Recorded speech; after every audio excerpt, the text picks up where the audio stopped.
আবার বাড়ির কুকুরটাকে তাড়ানোর ফন্দি ফিকির এঁটেছে। বাড়িতে যে পোষ্যটা রেখেছে সেই পোষ্যটাকে যেই পরিমাণে যত্ন করতে হবে তার জন্য কর্তাগিনী দুজন মিলে বাড়ির বাইরে কোথাও যেতে পারবে না। যেরকম আমরা দেখেছিলাম পিকনিকে গেছিল, পিকনিকে একাই গিয়েছিল, তার ওই যে ভেরু, সত্যি ভেরু বলতে আজকে বাধ্য হচ্ছি লোকটিকে আজকে আমি ভেরু বলতে বাধ্য হচ্ছি। এতদিন কিন্তু আমি ভেরু কথাটা উচ্চারণ করিনি, কিন্তু আজকে করলাম।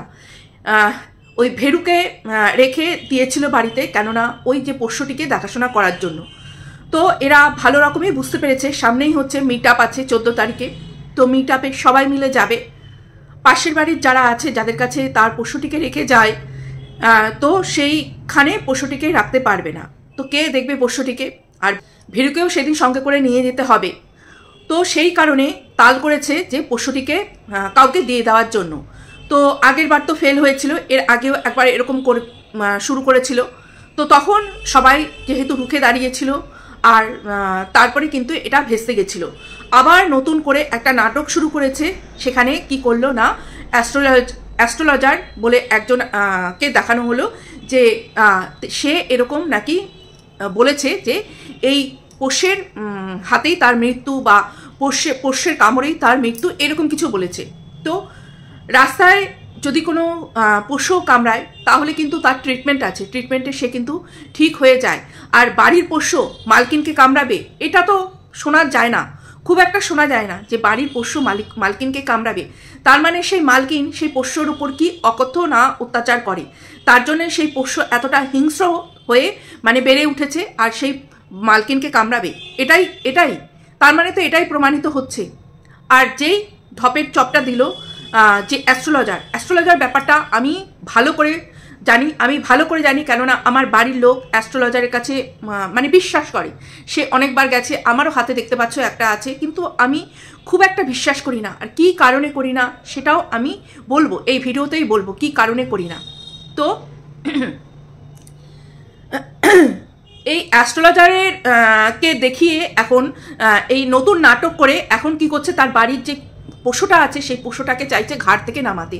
একটা টাইমে নিয়েছিল, ঝোঁকে পড়ে নিয়েছিল, কেননা তার কন্টেন্ট করবে বলে নিয়েছিল। তখন সেই বাচ্চাটা ছিল ছোট্ট বাচ্চা, তার কোনো অসুবিধা ছিল না, তো সেই হিসেবে নিয়েছিল। তখন কিন্তু ভাবা দরকার ছিল যে আমি এই বাচ্চাটাকে যে নিচ্ছি বাড়িতে, আমরা দুজন ছাড়া আর কিন্তু কেউ নেই, এই বাচ্চাটাকে কি ঠিকভাবে মানুষ মানে দেখাশোনা করে রাখতে পারবো, দায়িত্বটা কি নিতে পারবো, এইগুলো কিন্তু ভালো করে ভাবনা চিন্তা করে তারপরে একটা বাড়িতে কোনো পশু আনা উচিত।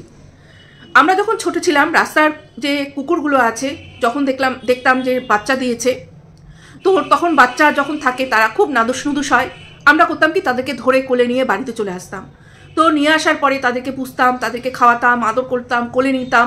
তো এমন করতে করতে একটিবার একটা কুকুর কিন্তু অনেকদিন পর্যন্ত আমাদের বাড়িতে থেকে গেছিল, তাকে প্রচণ্ড পরিমাণে ভালোবাসতাম। তো একটা টাইমে কি হয়েছিল, সেই কুকুরটি মারা গেছিল বা কিছু একটা হয়েছিল, প্রচণ্ড পরিমাণে কষ্ট পেয়েছিলাম। সেই কষ্ট মানে বলে প্রকাশ করার মতো না। তো এখনও আমার মেয়ে এই সব পোষ্যের কথা বলে, মা একটা বাড়িতে কুকুর আনবে। তো আমার সত্যি কথা অনেক দিন ধরে আমার বাড়িতে কোনো পোষ্য নেই বলে আমার একটু মানে এই যে পোষ্যের যে পটি টটি পরিষ্কার করার এইগুলো তো এসেইছে। তারপরে আমি চিন্তা করি যখন এদের আয়ু তো বেশি দিন থাকে না, এরা ধরো সেই অভ্যেসটা আমার হয়ে গেল, আমি করলাম হয়ে গেল, কিন্তু এদের তো আয়ুটা বেশি দিন থাকে না, তখন এদের যখন কিছু হয়ে যাবে এটা কিন্তু আমি মেনে নিতে পারবো না, সেই সহ্যটা আমি মেনে নিতে পারবো না। তারপরে হচ্ছে আমাদের বাড়িতে সেমন বেশি অনেক সংখ্যক লোক নেই যে কোথাও যাব, তারপরে যাওয়ার সময় বাচ্চাটাকে কারো কাছে রেখে যেতে হবে বা তার দেখভাল অন্য কারো দায়িত্ব দিয়ে যেতে হবে, তো সেমন আমাদের কেউ নেই। তো তার জন্য কিন্তু আমি সেই জিনিসটা ঝোঁকে পড়ে নিয়েও আসি না। ইচ্ছা করে ভীষণ কোলে নিতে ইচ্ছা করে, আদর করতে ইচ্ছা করে, কিন্তু ওই জিনিসটা আমি করি না। যে একটা আনবো না তবুও ঠিক আছে, দূর থেকে কাউকে দেখে আদর করবো তবুও ঠিক আছে, কিন্তু এনে তারপরে তাকে কষ্ট দেওয়ার মতন আমার কোনো ইচ্ছাই নেই, প্রবৃত্তিই নেই। তো যেটা শুরু করেছে। নমস্কার বন্ধুরা, কেমন আছো সবাই? আশা করি সবাই খুব ভালো আছো, আর আমিও ভালো আছি। সরি। তো যে শুরু করেছে, আবার নতুন করে শুরু করেছে, তার পশুটাকে গলার থেকে নামানো, বলে না গলার থেকে ঘাট থেকে নামানো, তো সে এখন ফ্রি হয়ে সে কিন্তু ভিডিও করবে। এর আগে একটা ভিডিওতে বলেছে ও কন্ট্রোভার্সি ভিডিও আস্তে আস্তে ছেড়ে দেবে, করবে কিন্তু ছেড়ে দেবে, ব্লগ চ্যানেলটাকে ও ভালো পরিমাণে দাঁড় করাবে আর বাইরে গিয়ে গিয়ে ভিডিও দেবে। আমার মনে হচ্ছে বিশাল পরিমাণে একটা হিউজ পরিমাণে টাকার অ্যামাউন্ট ওর কাছে জমা হয়ে আছে, আর যা শুনলাম ও প্রত্যেক মাসে 60-70 হাজার টাকা ইনকাম করছে। তো ওর এখন এই কন্ট্রোভার্সি ভিডিও খুব একটা না দিলেও চলবে, ওর ব্লগ ভিডিওটাকে ও খুব বড় পরিমাণে দাঁড় করাবে। তো এদিক ওদিক কিন্তু ও এবার করবে, মানে ট্যুর করবে। তো তার জন্য ওর পোষ্যটাকে ওর ঘাট থেকে বিদায় করতে হবে। তার জন্য এই যে অ্যাস্ট্রোলজার বা এই জ্যোতিষশাস্ত্র এই সবের একটা গল্প ও ফাঁদলো। আর আমি যারা পশুপ্রেমী আছে, এই পশু এই অ্যাসোসিয়েশন বা এই ধরনের কিছু আছে, তাদের সবার কাছে আমি হাত জোর করে আমি রিকোয়েস্ট করব, এই মহিলার নামে, এই মহিলার হাজব্যান্ডের নামে আর ওই জ্যোতিষ যে নাম বলেছে তাদের নামে কমপ্লেন করা হোক, তাদের নামে কমপ্লেন করা হোক যে এই রকম একটা কথা কি করে বলে, বিশেষ করে ওই জ্যোতিষীর নামে, আর তার সঙ্গে তো এরা থাকবেই। কমপ্লেন করা হোক, তাহলে অবশ্যই ব্যবস্থা নেবে। কেননা যখন আমরা দেখি একটা বাড়িতে পোষ্য এনে তার উপরে অত্যাচার করা হয়, তাকে ঠিক মতন খেতে দেওয়া হয় না, বা তাকে বাইরে কোথাও সে বৃদ্ধ হয়ে গেলে বা তার কোনো অসুখ করলে ফেলে দিয়ে আসে, সেখানে যখন সেই পশুটাকে রেস্কিউ করে বা যারা এরকম করে তাদের উপরে স্টেপ নেওয়া হয়, তাহলে আমার মনে হয় এই যে অসভ্য পরিবারের অসভ্য দুটো মেম্বার আছে, তো সেই মেম্বার দুটোর অবশ্যই কোনো শাস্তি হওয়া দরকার এই পশুটির উপরে অত্যাচার করার জন্য। আর তার সঙ্গে ওই অ্যাস্ট্রোলজার যে জ্যোতিষশাস্ত্র যে লোকটিকে বলা হয়েছে সেই লোকটির ওপরেও কোনো ব্যবস্থা নেওয়া হোক। আর ওর শনির দশা, ওর 7.5 সব সময় যারা জ্যোতিষশাস্ত্র জানো, একটু হলেও জানো, যারা জ্যোতিষশাস্ত্র গেছো, মানে জ্যোতিষের কাছে গেছো, তারা জানবে, তাদেরকে সবসময় বলে এইরকম কোনো আসলে, যার ধরো খুব ঘন ঘন বিপদ আসছে, এই আইন কানুনের মধ্যে জড়িয়ে যাচ্ছে বা নানান রকম কিছু হচ্ছে, তাদেরকে কিন্তু বলে যে কুকুরকে, বিশেষ করে কুকুরকে খাওয়াতে, প্রত্যেকদিন কুকুরকে খাওয়াতে, তারপরে হচ্ছে গরিব দিন দুঃখীদের দান করতে, এই সমস্ত কথা বলে। তাহলে তার যে 7.5 বা তার যে শনির দশা, এইগুলো একটু হলেও তার কমে।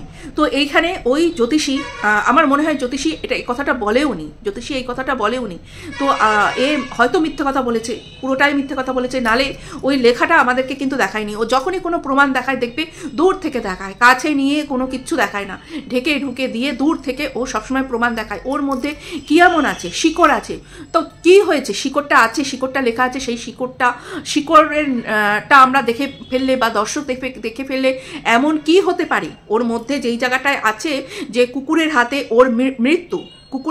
ওর মৃত্যু, এই জায়গাটা আন্ডারলাইন করে দেখালো না কেন?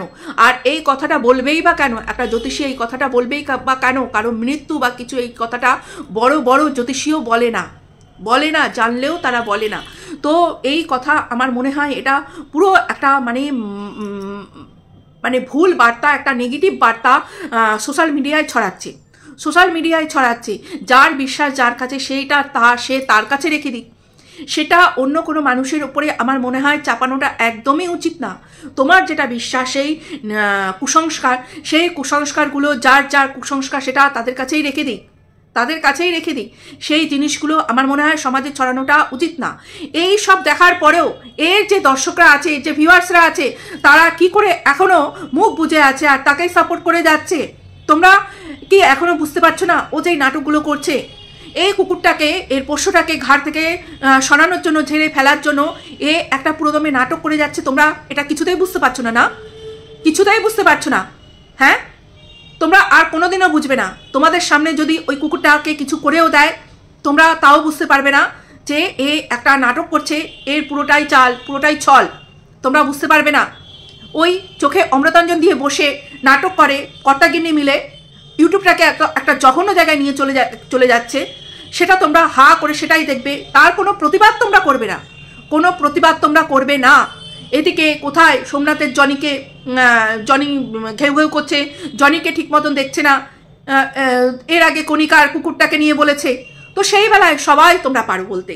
কিন্তু এই যে একটা অসভ্য মহিলা যে দিনের পর দিন এইরকম নোংরামোগুলো করে যাচ্ছে, তার প্রতিবাদ কোথায়? আর আমরা যখন গুটি কয়েক মানুষ ওকে নিয়ে বলতে আসি, তখন তোমাদের খুব গায়ে লেগে যায়, খুব তোমাদের কষ্ট হয়ে যায় যে ওকে কেন সবাই মিলে চেপে ধরছে, ও কি এমন করেছে, ভীষণ একটা ইনোসেন্ট মানুষ। না, ও ইনোসেন্ট না। তোমাদের যেই ভালোবাসার পর্দাটা আছে সেই পর্দাটা সরিয়ে তোমরা একবার দেখো আজকে একটা বোবা প্রাণীর সঙ্গে কীরকম কি করছে। হ্যাঁ, আজকে ওই পাশে যে ভেরুটা বসে আছে সেই ভেরুটা আজকে এইরকম ধরনের বলছে যে ও তো ওকে দিয়ে দেবো, ওকে দিয়ে দেবো, ওর কোনো কষ্ট হবে না, যাদের বাড়িতে যাবে সেও ছিল, তাদের বাড়িতেও ছিল, সে নিতে চেয়েছে। আচ্ছা, একটা প্রাণী এতদিন ধরে ছোট্ট থেকে একটা জায়গায় বড় হয়েছে, সে ওখানে গেলে চট করে মানিয়ে নিতে পারবে? ওরা যেখানে ছোট থেকে থাকে সেখানে ওরা মনে করে যে না এটাই আমাদের নিজেদের জায়গা, তো সেখানে মানিয়ে নিতে পারবে। সেখানে যখন ও মানিয়ে নিতে পারবে না, আর ও এমনিতেই একটু হিংস্র টাইপের, একটু হিংস্র টাইপের আমরা দেখি যে অন্য কোনো নতুন কেউ আসলে তার উপরে একটুখানি ও অন্যরকম ব্যাপার করে, তো সেইটা ও যখন ওখানে গিয়ে করবে তার উপরে অত্যাচার হবে না? এখানে নাটক চলছে, লোককে ভুল বুঝিয়ে বোকা বানিয়ে নাটক চলছে এখানে। আর জ্যোতিষীর কথায় আসি, জ্যোতিষীরা যেই সব কথা বলে সবসময় সবটা ঠিক বলে না, তার প্রমাণ আজকে আমার কথাতেই পাবে।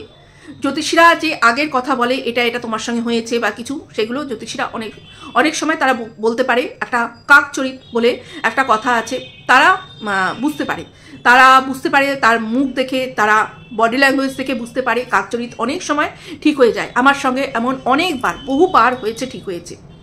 আমার মাকে একজন বলেছিল হাত দেখে সে 80 বছর পর্যন্ত বাঁচবে, কিন্তু আমার মা 39-39-এ মারা গেল, 38-39 বছর বয়সে মারা গেল আমার মা, যেখানে তাকে বলা হয়েছিল 80 বছরে বাঁচবে। তো এই একটা প্রমাণ গেল জ্যোতিষী একদম ঠিকঠাক কথা বলে না। এরপরে আরও প্রমাণ দেবো। আমি হাওড়ার খুব নাম করা একটা সোনার দোকান আছে, হাওড়া কালীবাবুর বাজারে খুব নাম করা সোনার দোকান আছে, তো সেখানে এক জ্যোতিষী সেই সোনার দোকানে বসতো, আমরা সেখানেই দেখাতাম বহুদিন ধরে। আমার হাজব্যান্ড সেখানেই দেখিয়েছে, দেখবে আমার হাজব্যান্ড খুব মানে, তার হাতে অনেক আংটি বাংটি আছে। তো সেই লোকটি মানে যেই সোনার দোকান, বোঝোই তাদের কত টাকা পয়সা ধন দৌলত, তার একটা সোনার দোকান, তার ছেলের একটা শিবপুর থানার কাছেই 2 পা হেঁটে আসলে উল্টো দিকে একটা সোনার দোকান আছে। তো তাদের হাতে হেন কোনো রত্ন নেই যে নেই, 2 হাতে ভর্তি, এখান থেকে শুরু করে এই পর্যন্ত হেন কোনো রত্ন নেই যে তাদের আঙ্গুলে নেই, এমনকি এক একটা আঙ্গুলে 2খানা করে, আর পিওর, একদম পিওর রত্ন, মানে নীলা থেকে শুরু করে, হিরে থেকে শুরু করে, পান্না থেকে শুরু করে, তোমরা ওই স্টোনগুলোকে দেখলেই বুঝতে পারবে একদম পিওর রত্ন, তার মধ্যে কোনো ভেজাল নেই। আমি যখন ওই দোকানে যেতাম, আমি না হাতগুলোকে দেখতাম যে ওই 10টা আঙ্গুলে কত লক্ষ টাকার জিনিস পড়ে আছে, কিন্তু কি হলো, ছেলের বিয়ের পরে একটা বাচ্চা হলো, বাচ্চাটা খুবই ছোট, হঠাৎ করে ইয়াং একটা জলজান্ত ছেলে, সে কিনা একদিন শুনলাম স্ট্রোক করে মারা গেছে। তাহলে তার নিজের দোকানে বসে অ্যাস্ট্রোলজার, নিজের দোকানে, সেই দোকানে যারা যায় তার কাছে এইসব রেমেডি নেওয়ার জন্য। আমি নিজে একদিন বসা, তখন একজন এসছে, কারো একজনের হসপিটালাইজড হয়েছে, অপারেশন হবে, ওই অ্যাস্ট্রোলজারের কাছে এসছে যে এবার আমাকে কিছু করে দিন, কেননা ডাক্তার জবাব দিয়েছে। তখন সেই অ্যাস্ট্রোলজার বলছে আমাকে, আগে আমার কাছে আসলেন না কেন, তাহলে কিছু করতে পারতাম। তাহলে এইখানে যখন তার নিজের দোকানে অ্যাস্ট্রোলজার, তাহলে তাদের হাতে আংটি, তারা তো জানতো যে এর সামনে কি বিপদ আসতে চলেছে, কোন ঘোর বিপদ আসতে চলেছে। তো এই যে স্ট্রোক হয়ে বা স্ট্রোক করে মৃত্যুটাকে সে তো আটকাতে পারতো, হয়তো হালকা একটা স্ট্রোকের মধ্যে দিয়ে, হার্ট অ্যাটাকের মধ্যে দিয়ে যেতে পারতো, কিন্তু মৃত্যুটাকে তো আটকাতে পারতো। সেখানে এই যে অ্যাস্ট্রোলজার সেটা আটকাতে পারেনি। এইটাতে আমার চোখটা পুরো খুলেছে। আর একটা বলি, এখানে যে আমাদের বাংলা 2টো নিউজ চ্যানেল আছে, বাংলার যে 2টো বড় মেন নিউজ চ্যানেল আছে, তার মধ্যে একটা যে জি বলে আছে, সেই চ্যানেলে রাত 11টার সময় একজন বসতো জয়ন্ত শাস্ত্রী বলে, তোমরা জানো কিনা জানি না। তো তাকে হঠাৎ করে একদিন শুনলাম সে তার ঘরে অগ্নিদগ্ধ অবস্থায় নেই, চলে গেছে। অ্যাক্সিডেন্ট, কিন্তু অ্যাক্সিডেন্টাল হয়েছে। তো সে নিজে একজন বড় অ্যাস্ট্রোলজার, সে নিজে জানতে পারেনি তার মৃত্যুটা এইভাবে হতে চলেছে, এইভাবে হতে চলেছে।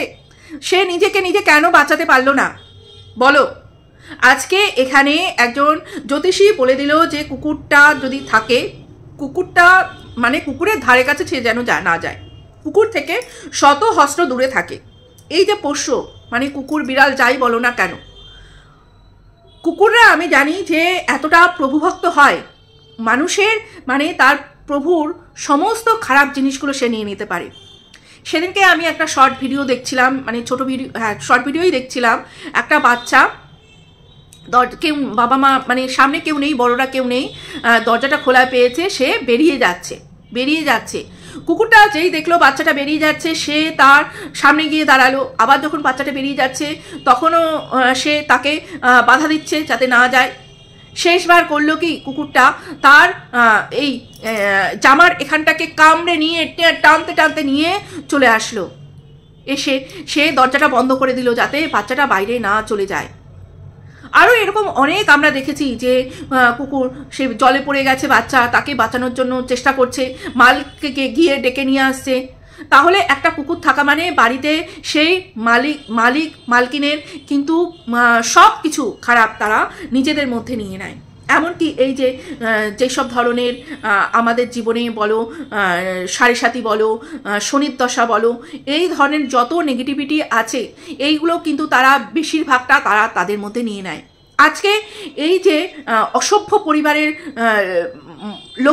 মহিলাটির ওপরে এইরকম যে একটা ব্যাপার চলছে, আইনগত ব্যাপার চলছে, এটা থেকেও ও কিন্তু কিছুটা বেঁচে আছে, পুরোপুরি কিন্তু এখনও আইনের মধ্যে ও তলিয়ে যায়নি, কিছুটা বেঁচে আছে।